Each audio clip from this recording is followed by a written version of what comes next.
Hello world, Leon here, and this is how you send a transaction from Unity up to a smart contract. So on the left here is a simple smart contract that we're going to interact with. The contract is called increment.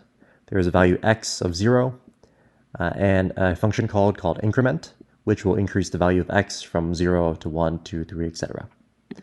So how do you interact with this? Well, under prefabs, there is a folder called WebGL, and in here there's a prefab called send contract.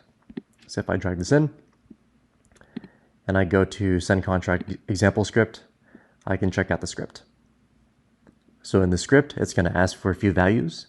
Number one is the method, so increment. The ABI, so the ABI is taken from here. If you go to the compiler, at the bottom there is ABI. Copy this value, and it should look like so. Make sure you have a backslash in front of every double quote. Next is the contract. So this contract here is deployed on testnet, and this is the contract address. Next are the args or arguments. There are currently none, so it's an empty square bracket. And last are the values, which is currently 0. So to send, type in await web3gl.send, pass in all these parameters, and you'll get a response. If the user rejects, you can catch it and display the error.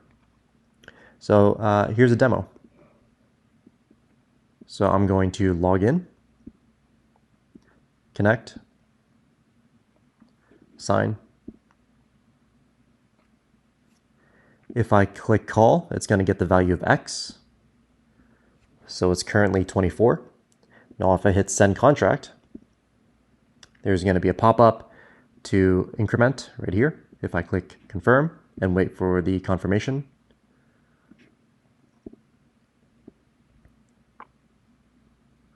if I click call again, the value would change from 24 to 25. And that's how it's done. Thanks.